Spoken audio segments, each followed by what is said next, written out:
Is Xi Jinping flexing military muscle just days before a potentially sensitive meeting with Trump, especially as Chinese surveillance activity appears to be growing more visible in contested waters? The deployment of a PLA Navy spy ship near waters claimed by the Philippines is also being read by some as she sending a pointed message inside the strategic space of one of Trump's top regional allies. At the same time, Washington may now be watching as China potentially captures valuable warfighting data during Allied drills, a development made even more politically charged by Beijing's broader posture of defiance toward U.S. pressure. Defense Security Asia reported on May 3 that China closely shadowed the Balikatan 2026 exercises, pointing to a new layer of surveillance surrounding one of the region's most important Allied military drills. According to that report, China sent a spy ship into the West Philippine Sea during the U.S. Philippines war games, suggesting that Beijing was intent on watching the exercises unfold in real time. The vessel involved was identified as a Type 815A AGI ship, a platform widely associated with electronic intelligence and signals collection rather than conventional patrol duties. The move underscored how the contest in the South China Sea is no longer only naval and territorial, but increasingly an electronic battle space where data and emissions matter as much as ships and missiles.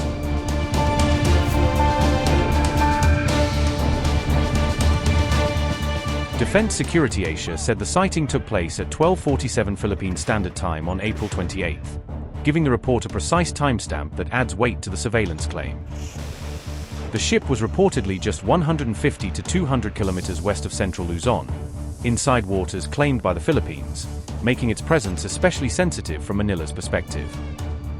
According to the report, the deployment reflected a deliberate Chinese strategy of exploiting multinational military exercises as opportunities for intelligence gathering and pattern analysis.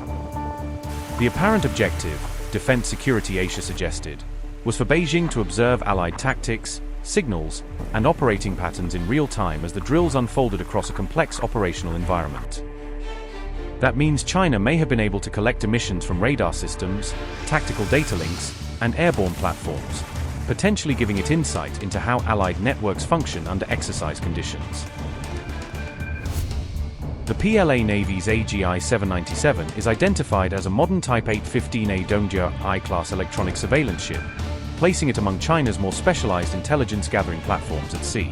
It is primarily used for signals intelligence and electronic reconnaissance missions, meaning its role is to monitor, collect, and analyze valuable electronic emissions in operational environments. The vessel was launched on February 14, 2017, by Hudong Zhonghua Shipbuilding, highlighting its place in China's newer generation of dedicated intelligence ships. With a displacement of around 6,000 tons, the ship is large enough to support extensive surveillance equipment and a sizable operational crew. It measures roughly 130 meters in length and 16.4 meters across the beam, giving it the physical profile of a substantial auxiliary intelligence platform rather than a small patrol vessel. The ship is capable of a top speed of about 20 knots, which is sufficient for it to keep pace with wider naval activity while remaining focused on reconnaissance tasks. AGI 797 is also reported to have a crew of approximately 250 personnel, reflecting the manpower needed to operate both the vessel itself and its onboard intelligence systems.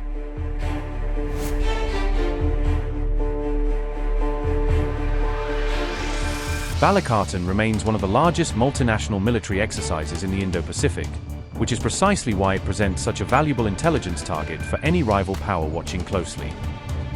For China, the exercise offers a rare chance to gather real-time data on integrated air and maritime operations involving multiple allied forces training together in a live regional setting. With Japan also participating, analysts suggest China may have captured a more diversified set of electronic signatures than usual, broadening the intelligence value of the deployment. Philippine naval authorities also confirmed that they were monitoring multiple Chinese vessels and aircraft near the exercises, reinforcing the impression that the spy ship was part of a larger surveillance picture.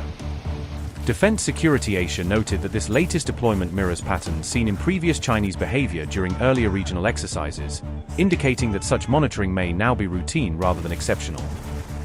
The reported move to observe U.S.-linked drills came at a time of rising friction with Washington, adding broader geopolitical significance to what might otherwise be seen as a routine intelligence mission.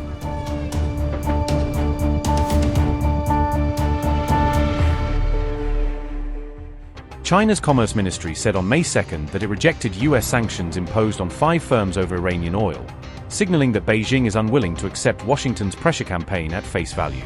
Beijing has made clear that it does not intend to comply with U.S. sanctions targeting companies accused of purchasing Iranian oil, a stance that could deepen tensions between the world's two biggest powers. According to China's Commerce Ministry, the U.S. measures shall not be recognized, implemented, or complied with, a blunt statement that underscores Beijing's increasingly defiant posture. Chinese Commerce Ministry statement said, and I quote, "The sanctions improperly prohibit or restrict Chinese enterprises from conducting normal economic, trade and related activities with third countries, and violate international law and the basic norms governing international relations." The Chinese government has consistently opposed unilateral sanctions lacking UN authorization and a basis in international law. Unquote. China, one of Iran's most important customers, has continued buying discounted Iranian crude through independent so-called teapot refineries, helping keep Tehran's oil exports alive despite mounting Western pressure. The United States has imposed these sanctions in an effort to choke off Iran's oil revenue and increase economic pressure at a time when diplomatic deadlock continues to persist.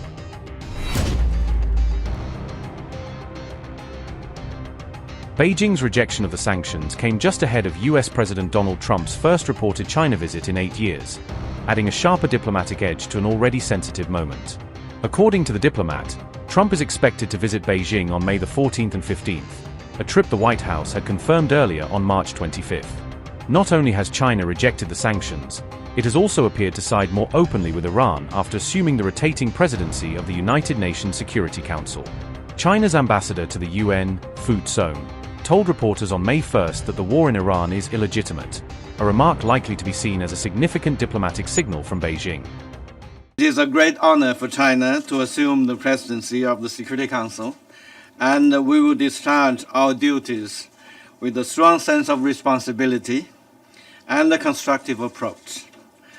We are committed to promoting solidarity and the cooperation of the Council, so that it will play a positive role in safeguarding international peace and security. I think before explaining China's role in this, we need to be very clear that this situation, the root cause of this situation, is the illegitimate war by the U.S. and Israel against Iran.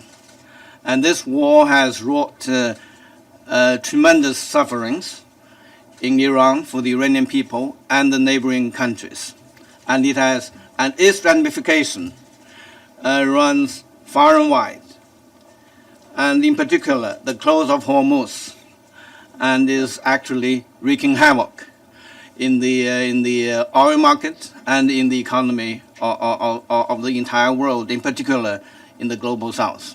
So China's view is that we need to open the Strait of Hormuz as quickly as possible, and that actually applies to both sides. Iran needs to lift its restrictions on the Strait of Hormuz, and the U.S.